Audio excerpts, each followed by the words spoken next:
이 성완종 리스크 꼬리표를 뗀 자유한국당 홍준표 대표, 이 당 안에선 친홍체제를 구축하고 당 밖으로는 전방위적인 이 대여 투쟁을 예고하고 있습니다. 네, 그런가 하면 국민의당과 바른정당의 통합 열차는 이미 출발선은 떠났는데요.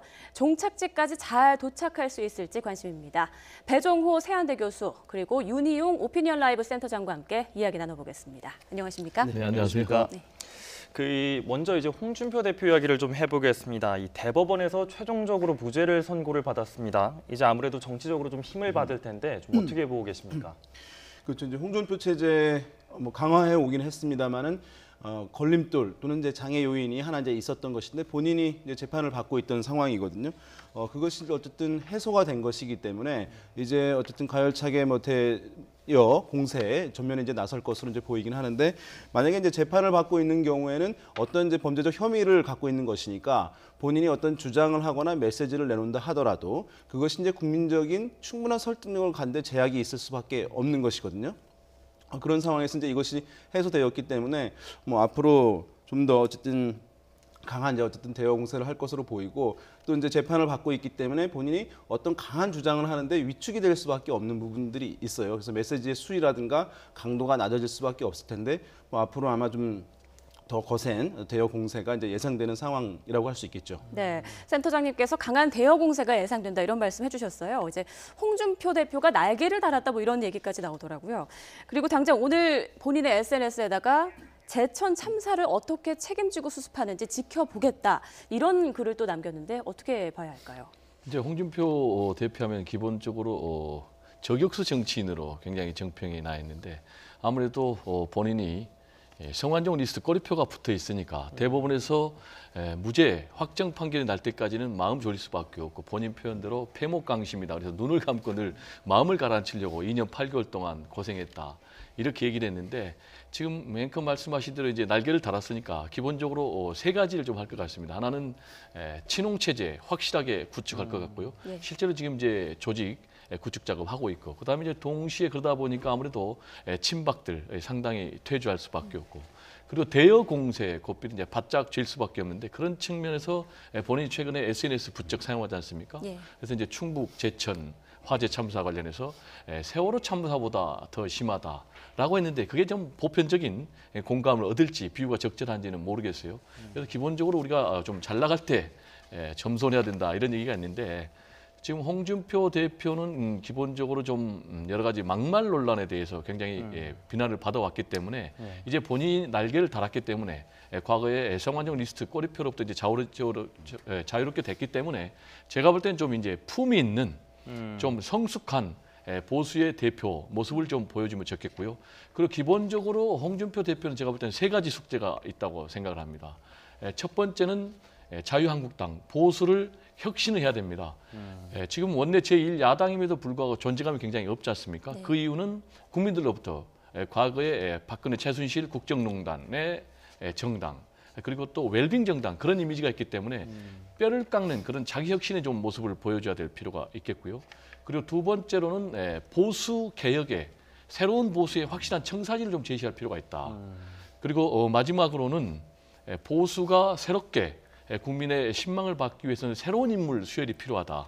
그래서 인적 혁신 이 세 가지를 좀 말씀드리고 싶습니다. 지금 보면은 SNS 이제 얘기를 했잖아요. 그래서 세월호 이제 참사 비교하면서 제천 스포츠센터 대형 화재 비교해서 했는데 사실은 이제 세월호 때는 어쨌든 그것이 일어난 상황 이후에 정권이라든가 정부의 어쨌든 대응에 관한 문제이기 때문에 사실 이것을 동일시해서 이제 얘기하는 것이 말씀하신 대로 교수님 말씀하신 대로 국민적 공감대를 충분하게 얻기에는 좀 어려울 것으로 보입니다. 다만 이제 이런 것은 있습니다. 그러니까 최근에 어떤 사회적인 사건 사고 이런 것들이 좀 많이 있었지 않습니까? 서해에 낚싯배 영흥도 낚싯배 전복 사고도 있었고 이대 목동 사고에 신생아들 이제 사망한 것도 있었고 이번에 이제 대형 화재도 있었는데 이러한 이제 사건 사고들이 나타나게 될 경우에는 그것이 이제 어떤 정부의 또는 정권의 직접적인 정치적 책임이 있는 것은 아니지만 사실 국민들 같은 경우에 그런 것들이 반복이 되게 되면 막연하게 간접적으로 이제 인식에 영향을 줄 수가 있는 것이니까 그런 것들이 있으니 과거 정권에서도 성수대교 붕괴라든가 이런 것들이 이제 정권에 대한 인식에 영향을 준 측면들이 있었거든요. 그러니까 이제 홍준표 대표로서는 이것이 직접적인 연관이 있는 것은 아닌 것을 본인도 아마 알 수 있겠습니다만은 이것을 계속 이슈화함으로써 지금 현재 정부 여당에 대한 높은 국민적 지지 또는 문 대통령에 대한 높은 이제 국민적 신뢰 이런 부분에 일정 부분 균열을 가하는 소재로 이런 것들을 좀 정치적인 측면에서 활용하고자 하는 그런 이제 의도도 일정 부분 담겨 있지 않나 이렇게 생각해 볼 수 있겠습니다. 네, 그 SNS 얘기를 좀 했으니까 말인데요. 네. 그러니까 자신이 SNS를 한 이유가 이제 이런 그 여권 쪽으로 너무 방향이 여론이 쏠려 있다. 뭐 이렇게 얘기를 했는데 뭐 괴벨스 얘기까지도 좀 했어요. 좀 어떻게 보고 계신지. 이제 홍준표 대표는 여론과 관련해서 세 가지를 지적을 했지 않습니까? 포탈이 좀 문제가 있다. 네. 그리고 또 방송이 문제가 있다. 그리고 여론조사 기관이 문제가 있다. 그러면서 말씀하신 대로 이제 독일 히틀러 신복인 괴벨스 얘기까지 했는데 뭐 자유한국당 원내 제1야당의 대표로서는 언론이 균형 감각을 상실했다라는 지적은 저는 할 수 있다고 봅니다. 그렇지만 그러기 위해서는 제가 볼 때는 세 가지가 충족이 돼야 된다고 보는데 첫 번째로는 먼저 구 여권의 자기 반성이 저는 있어야 된다고 생각합니다. 그 얘기는 뭐냐면 지금 적폐청산 관련해서 언론에 어떤 보수 정권의 구보수 정권의 언론 장악 여러 가지 그 음모들 또는 의혹들에 대해서 지금 검찰 수사가 진행되고 있지 않습니까? 그래서 특히 이제 방송 관련해서는 이제 특정인을 해고를 한다든지 또는 이제 전혀 보복 인사를 통해서 자신의 직종과 상관없는 그런 직군에 인사를 낸다든지 이런 부분이 분명히 드러났고 또 이제 이정현 홍보수석 같은 경우는 실제로 방송 외압 관련해서 지금 이제 재판에 기소까지 됐는데 이런 부분 구여권 시절에 방송의 장악 음모 이런 부분에 대해서 제가 볼 때 먼저 자기 반성이 좀 있어야 될 것 같고요. 그리고 두 번째로는 자 우리가 정권을 잡으면은 우리는 언론을 장악하기 위해서 다시는 그런 시도를 하지 않겠다라는 그런 자기 선언이 좀 있어야 될 것 같아요. 네. 그래야지 좀 설득력이 있을 것 같고 그리고 세 번째로는 구체적인 그런 노력을 해야 될 것 같아요. 그게 뭐냐면 특히 이제 공영방송 같은 경우는 언론이 굉장히 권력의 시녀다라는 그런 오명을 사실 갖고 있지 않습니까? 그 이유는 낙하산 사장이 내려왔고 낙하산 사장이 내려온 배경은 방송법상 여권이 장악을 해서 사장을 임명할 수 있는 그런 구조이기 때문에 그러면 이제 방송법을 개정을 해야 되거든요. 그런데 이런 방송법 개정을 새누리당 집권 시절에는 반대를 했거든요. 그러면 이 상황에서는 이제 실제로 이런 법과 제도의 개혁을 통해서 언론 환경이 공정하게 권력으로부터 독립할 수 있는 그런 부분에 좀 앞장을 서야 된다. 그래야지 본인의 주장이 설득력을 가질 수 있다. 이렇게 말씀드리고 싶습니다. 네, 이 여론이 여권 쪽에 기울어 있다 이런 이야기를 함과 동시에 그 대여 공세에 대한 의지가 또 밝혀진 부분이 있었습니다. 무죄 선고를 받고 난 직후에 열린 기자간담회에서 홍준표 대표의 발언인데요. 함께 들어보시죠. 수사와 재판 과정에서 증거를 조작한 검사들에 대해서는 응분의 책임을 내 반드시 묻겠습니다. 음해와 칠곡에서 벗어났기 때문에 이제 한국 보수파의 중심으로 이 나라 자유 대한민국을 지키는 데 전력을 다하도록 하겠습니다. 이 증거를 조작한 검사들에게 책임을 묻겠다. 이 부분 좀 예사롭지가 않은 발언 같은데 좀 어떻게 보고 계십니까?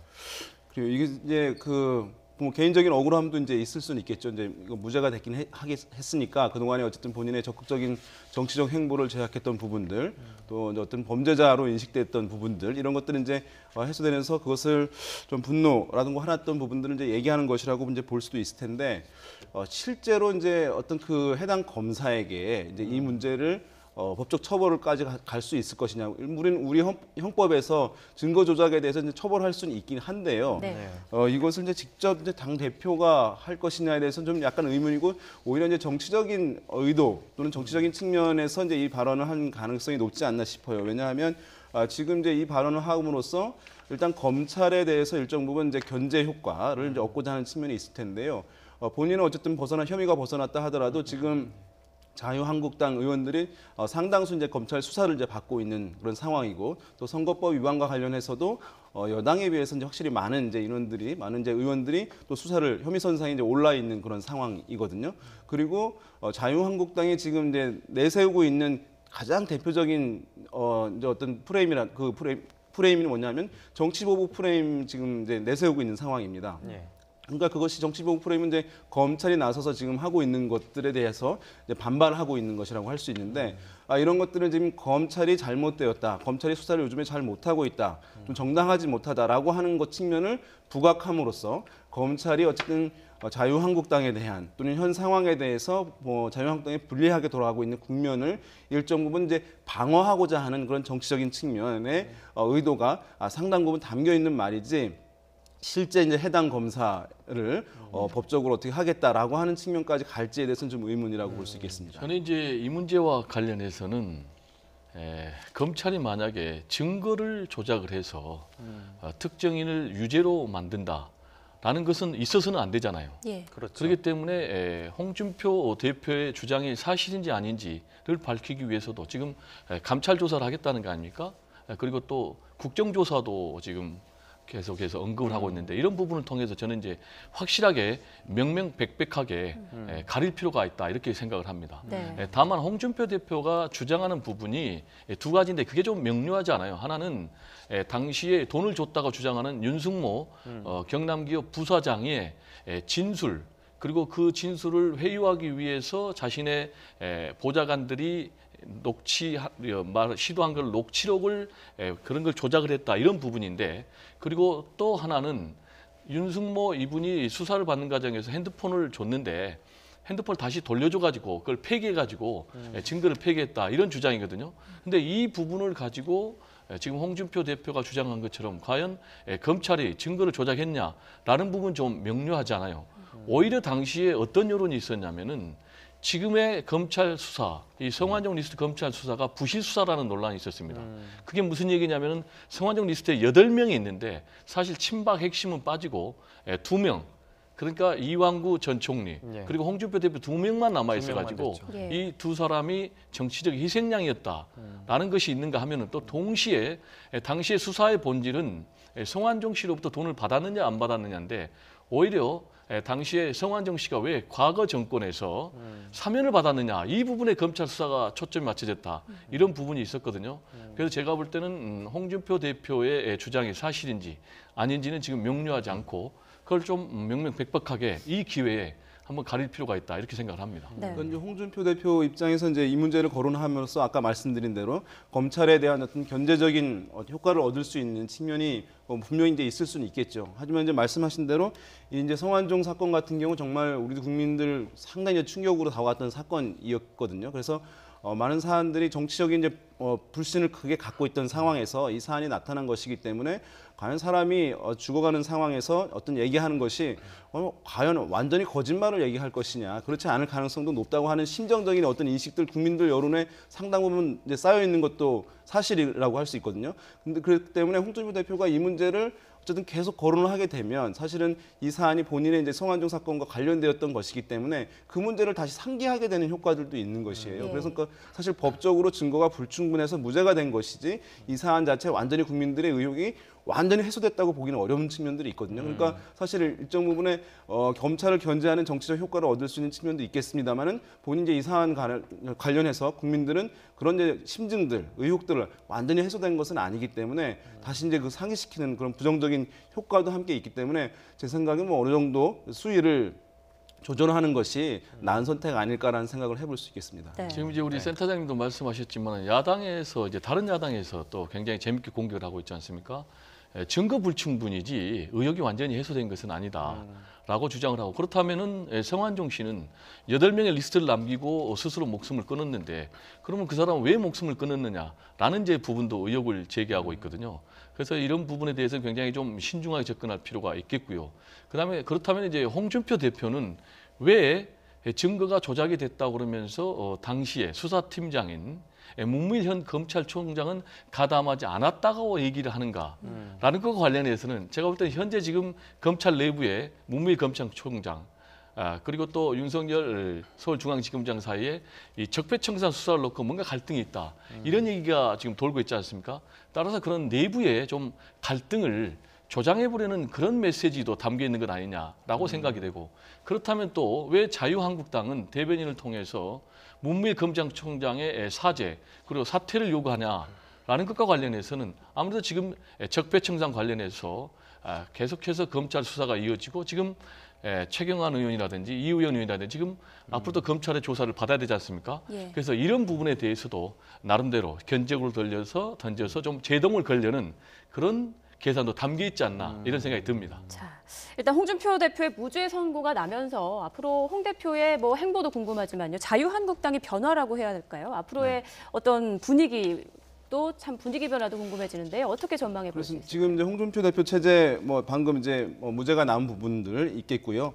그다음에 어쨌든 이전에 박근혜 전 대통령 이제 제명을 하고 그다음에 바른정당 통합파 의원들 상당 부분 이제 복당을 하고 또 이제 친박이 아닌 이제 김성태 의원이 이제 원내대표로 당선이 된 거죠. 이른바 이제 지금은 친김무성계였다고 얘기하지만 지금 친홍계라고 또 얘기가 되기도 하는 그런 상황이고 그다음에 최근에 어쨌든 그 당협위원장들 상당 부분 이제 교체를 하는 상황에서 이제 변화를 가져온 부분들이 있어요. 그러니까 사실 당내 상황에서는 이제 완전히 홍준표 체제는 이제 확고하게 이제 자리를 잡았다라고 얘기를 할 수가 있는 것이고 예. 당내 당내 최대 계파였던 이제 친박계는 사실 정치적으로 이제 소멸을 국면으로 진입을 했다고 볼 수 있는 그런 상황이거든요.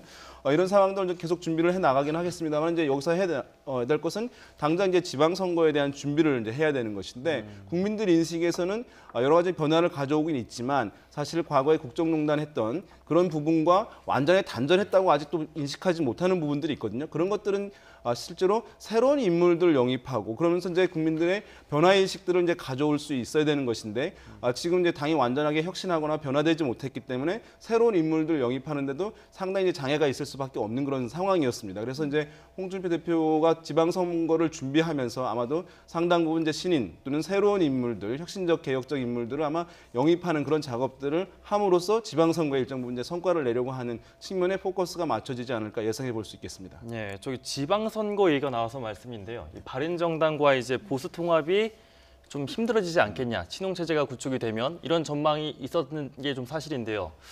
그런데 이제 홍문표 사무총장의 말을 들어보면 또 그렇지도 않은 것 같은데요. 이제 이 바른정당 소속 의원들의 추가 복당 가능성이 1월 초순에도 있다. 앞으로 이 인원이 2명 이상이다. 뭐 이런 전망이 나오고 있는데 이거에 대해서 어떻게 보고 계신가요? 저는 기본적으로 자유한국당 그리고 바른정당의 보수 통합은 매우 어렵다고 생각을 합니다. 그 이유는 두 가지인데 하나는 지금 자유한국당은 친홍 체제가 이미 굉장히 강화됐고 앞으로 조직 강화 특위를 통해서 또 그리고 새로운 인재 영입을 통해서 더욱더 강화를 할 거예요. 그러면 지금 일각에서 친박에서는 홍준표 사당이다라고 공격을 하고 있는데 이런 논란이 나올 정도로 친홍 체제가 더욱더 강화되는 상황에서 유승민 바른정당 대표가 과연 그 당에 합류해서 정치적인 공간이 있겠느냐라는 점에서 할 수가 없고요. 그리고 또 하나는 이미 바른정당 유승민 대표는 안철수 국민의당 대표하고 통합을 하기로 방침을 정하고 나아가고 있지 않습니까? 그래서 두 보수 야당이 세력을 합치기보다는 오히려 지방선거를 앞두고 굉장히 더 가열찬 경쟁 구도로 나갈 것이다. 이렇게 전망을 하고요. 그리고 이제 앵커께서 물어본 대로 그렇다면 앞으로 추가 탈당이 있을 것이냐? 바른정당에서 저는 이제 추가 탈당이 있을 거로 봅니다. 왜냐하면은 추가 탈당을 그렇지 않아도 지금 원하는 사람이 한 2명 정도 있다고 그래요. 그럼 누구냐? 그러면 이제 김세연 의원 또 이학재 이 두 분을 얘기를 하는데 이 두 사람은 그렇다면은 국민의당과 바른정당과의 통합 과정에서 자신의 정치적인 지향점과 정체성과 맞지 않다는 그런 명분을 내세워서 이탈할 가능성이 있다. 그리고 또 질문하신 그러면 이제 남경필 원희룡 지사는 어떻게 할 것인가라는 것과 관련해서는 제가 좀 알아보니까 지금 두 사람은 기본적으로 자신들이 그동안 주장해왔던 새로운 보수의 어떤 정체성 그리고 현실적인 정치 이런 현실 정치의 두 가지 사이에서 굉장히 고민한데 기본적으로는 바른정당에 남기보다는 현실적인 이유를 선택해서 한국당에 합류할 가능성이 더 높다. 이런 지금 전망이 나오고 있습니다. 네. 그러니까 남경필 원희룡 이제 지사 같은 경우에 사실은 이제 바른정당으로서는 뭐 핵심적 지방선거 자원이라고 할 수 있거든요. 사실은 이제 작은 정당임에도 불구하고 2명의 이제 광역자치단체장을 보유하고 있는 것이기 때문에 지금 이제 다른 이제 의원들 같은 경우에는 뭐 한두 명 이제 이탈이 있을 가능성도 있습니다만은 2020년에 총선이 있기 때문에 사실 그때까지는 본인들이 어느 선택을 하더라도 본인의 개인적인 정치적인 입지가 흔들리는 것은 아닌데. 당장 이 두 사람 같은 경우는 선거를 이제 치러야 되는 그런 상황이거든요. 이런 상황에서 당선 가능성이 높은 선택을 이제 할 가능성이 할 가능성이 높다고 봐야 되는 것입니다. 그러니까 지금 이제 바른정당이 남아 있을 경우에는 사실 이제 지지의 확장이 제약될 수밖에 없는 측면이 있기 때문에 아마도 내심 이제 오히려 이제 보수 지역에서 그러니까 보수 진영에서 자유한국당과 바른정당이 통합하기를 가장 바라는 사람은 아마도 남경필 지사와 원희룡 지사일 가능성이 높은데 그 가능성은 방금 이제 교수님 말씀하셨듯이 상당히 이제 높지 않은 그런 상황이기 때문에 그런데 바른정당의 간판으로 나갔을 때는 이제 재선 가능성이 현저히 떨어질 수밖에 없기 때문에 본인들이 저는 자유한국당에 가려고 하는 선택이 있을 수도 있겠고 어떤 면에서는 또는 무소속이든 다른 선택으로서 양쪽의 바른정당 지지자들과 자유한국당 지지자들 양쪽의 지지를 얻고자 하는 어떤 제3의 선택 이런 것들도 상당히 내부적으로 고민을 많이 하고 있을 것이다 이렇게 볼 수 있겠습니다. 예. 근데 이제 여기서 선택과 관련해서 원희룡 지사는 남경필 지사에 비해서 굉장히 좀 선택의 폭이 자유로워요. 왜냐하면 제주도 같은 경우에 그 특징이 정당보다는 인물 본위로 선택을 하거든요. 예. 그러니까 남경필 지사는 지금 원희룡 지사는 기본적으로 크게 세 가지 선택이 있습니다. 바른정당, 국민의당 통합 후보로 그대로 나갈 수도 있고 또 하나는 한국당에 복당해서 한국당 후보로 나갈 수 있고 아니면 무소속으로 나갈 수도 있습니다. 예. 그렇지만은 기본적으로는 아까 말씀드린 대로 한국당에 복당을 해서 한국당 후보로 나갈 가능성이 제일 높다. 그렇지만 마지막까지 그 선택은 본인이 할 것이기 때문에 우리는 단지 예상할 뿐입니다. 네. 예. 자, 이제 주제를 좀 바꿔보겠습니다. 앞서도 배 교수님께서 말씀을 해주셨지만 바른정당과 국민의당의 통합 열차는 이미 출발이 됐습니다. 그런데 이런 가운데 유승민 대표의 발언이 약간의 파장을 일으켰는데요. 먼저 들어보신 후에 이야기 이어가겠습니다. 우리는 중도 보수라는 이런 이념, 노선과 관련된 이야기를 할 때는 늘 우리 정체성이 보수에 있다. 그것도 새로운 보수에 있다라는 걸 분명히 하고 있습니다. 지금 국민의당 일각에서 보수라는 말, 중도라는 말을 쓰는 데 대해서 이런저런 표현에 문제가 있습니다만은 저는 그 개혁의 내용, 방향, 컨텐츠가 같으면 개혁 연대를 할 수 있는 거고 그런 점에서 양당 모두 이 보수나 중도라는 말을 쓸 때는 매우 조심해야 된다라는 점을 분명히 합니다. 이 해석될 여지가 굉장히 많은 말인 것 같습니다. 일단 우리의 정체성은 보수다. 보수나 중도라는 말을 쓸 때 매우 조심해야 된다. 이 손학규 고문이 중도 보수 개혁을 언급한 다음에 나온 발언이거든요. 어떤 의미가 좀 있는 것인지. 그러니까 지금 이제 많은 분들이 국민의당과 지금 통합을 하기로 해놓고 그러면은 어쨌든 안철수 대표에게 힘을 실어주기 위해서는 당장 보수라는 것을 강조하지 않고 어쨌든 이 통합 절차들이 원만하게 갈 수 있는 방향으로 얘기를 해야 되는데 이런 이제 위기에 좀 안철수 대표 측은 위기에 처해 있는 상황에서 보수라는 것을 이제 강조하고 본인의 지향점들은 이제 중점은 보수에 있다라고 얘기하면서 좀 더 이제 그것이 원만하게 해결되는데 도움이 되지 않는 발언을 해서 이제 의아하다고 하는 평가들이 있는 것인데요. 저는 이제 두 가지 측면에서 첫 번째로는 이것이 유승민 대표 같은 경우는 지금 최종 종착지를 단순히 국민의당과 바른정당의 통합에 놓는 것이 아니라 최종적으로는 어쨌든 보수 전체에서 본인이 또는 이제 바른정당이 그 세력이 중심에 서는 최종 종착지를 설정해 놓고 있다고 보여요. 그러니까 국민의당과의 통합 또는 안철수 대표 측과의 통합은 그 사이에 징검다리로 보는 것이고 그것이 다만 지방선거 전에 보수의 대통합이 하는 것이 아니라 지방선거 이후까지 염두에 두고 이 발언을 이제 하는 것이라고 할 수 있겠고 그런 측면에서 이제 보수를 강조함으로써 보수 유권자들, 보수 지지층들의 떠나가지 않도록 또는 관심을 갖도록 하는 측면에서 강조하는 것이 있고 또 한 가지는 당내용의 의미가 상당히 크다고 할 수 있습니다.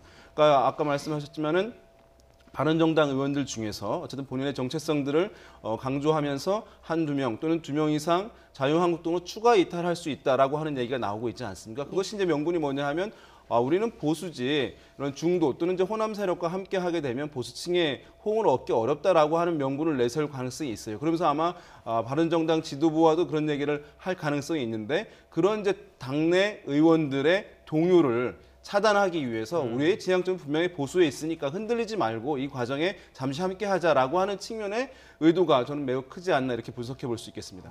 예, 그 자유한국당과의 통합 여지를 염두에 둔 것이 아니냐 뭐 이런 얘기도 나오고 있는데요. 어떻게 좀 해석해야 될까요? 자유한국당과의 통합 여지는 아닌 것 같고요. 네. 지금 이제 우리 센터장님이 첫째, 둘째 잘 얘기를 해주셨는데 거기에 이제 하나 덧붙인다면은 제가 볼 때는 안철수 대표에 대한 주문일 수도 있고 또 하나는 안철수 대표에 대한 힘 실어주기일 수도 있습니다. 지금 실질적으로 안철수 대표는 현재 통합 문제를 둘러싸고 박지원 전 대표를 중심으로 하는 호남 중진, 통합 반대파와 지금 아주 격렬한 씨름을 하고 있지 않습니까? 이런 상황에서 확실하게 개혁 통합을 주장을 해줌으로 인해서 안철수 대표에게 요구하는 것일 수도 있습니다. 그리고 또 안철수 대표 같은 경우는 기득권 세력이라고 했지 않습니까? 그리고 구태 정치 세력이라고 얘기했지 않습니까? 이런 부분이 이제 일맥상통하는 건데 이와 관련해서 유승민 대표가 굉장히 재미있는 얘기를 하는 게 자신은 지역주의 정치를 얘기한 적이 없다. 오히려 지역주의 타파를 얘기했는데 지역주의를 해온 박지원 대표가 자기 말을 왜곡해서 자신을 오히려 지역주의로 공격한다. 지금 이렇게 얘기를 하고 있거든요. 그런 점에서 볼 때는 유승민 대표가 안철수 대표 힘 실어주기 내지는 주문 동시에 그렇지만은 유승민 대표가 자신의 정치적 미래를 열기 위해서는 자신이 확실하게 정체성은 보수다라고 얘기하면서도 지금 시점에서는 통합 국면이기 때문에 중도나 보수라는 용어 대신에 개혁 대통합을 얘기한다. 이렇게 분명히 못을 박았기 때문에 앞으로는 양당 모두 보수 중도라는 용어 대신에는 개혁 대통합이라는 용어로 통일해서 사용하지 않을까 이렇게 생각이 됩니다. 네, 박지원 의원이 SNS에 또 글을 올렸죠. 이 보수 대연합력으로 가는 분당 열차를 이제 출발시키면 안 된다. 안철수 대표에게 던진 메시지인데요. 지금 화면에도 나오고 있습니다. 이 SNS 내용을 또 어떻게 해석할 수 있을까요? 지금 이제 국민의당 기본적으로 열차가 두 대입니다. 예. 하나는 통합 열차, 하나는 분당 열차. 그러면 어느 열차가 더 화력이 좋느냐, 그리고 어느 열차가 더 승객이 많느냐에 따라서 이 통합 열차 그리고 분당 열차 승부가 날 것 같은데 기본적으로 박지원 대표는 이제 통합을 반대하는데 지금 박지원 대표의 정치적인 계산은 이겁니다. 안철수 대표하고 확실하게 각을 세우고 그리고 유승민 바른정당 대표하고 확실하게 각을 세움으로 인해서 자신이 호남을 대표하는 호남 대표 정치인다라는 반사 이익을 얻을 수가 있는 거죠.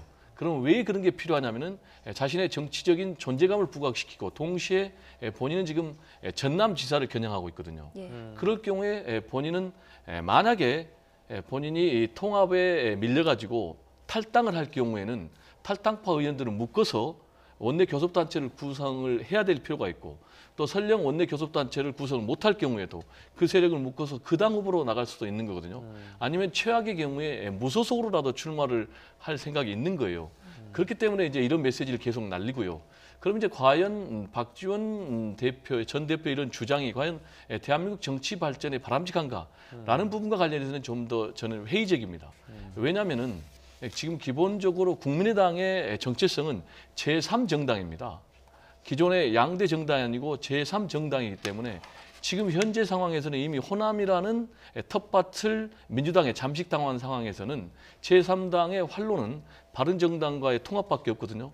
그런 점에서는 박지원 전 대표도 대승적 차원에서 통합에 함께 힘을 실어줘야 되지 않나 이런 생각이 듭니다. 예, 안철수 대표의 입장도 굉장히 궁금할 텐데 이 통합을 멈출 가능성 현재로서는 제로에 가깝지 않겠습니까? 그렇죠. 이제 뭐 이미 이제 통합을 시도할 때 추진할 때 뭐 호남을 기반으로 한 이제 의원들과의 결별을 감소하고 사실은 시작한 것이라고 볼 수 있는 것이고요. 예. 실제로 이제 안철수 대표가 이제 기자회견을 할 때 이 통합에 대해서 싫어하는 사람들, 마음 내키지 않은 사람들은 당을 이제 떠나라라고까지 이제 얘기를 한 상황이잖아요. 그래서 그 사람들로 해서 당이 미래로 가는 길을 가로막고 서서 여전히 자신의 정치 이득에 매달리는 사람이 있다면 거취를 분명히 해달라라고 이제 기자회견에서 얘기를 하고 있는 상황인데 안철수 대표가 여러 가지 당내에서 이제 크게 호응을 얻으면서 이것을 가고 있지 못함에도 불구하고 이런 강경한 태도를 보이고 있는 것은 그것도 믿는 구석이 있기 때문에 그런데요. 뭐냐 하면 사실 이 국면에서 가장 사실은 입지가 난처한 것들은 안철수 대표보다는 호남을 기반으로 한 중진 의원들이거든요. 왜냐하면 실제로 이분들이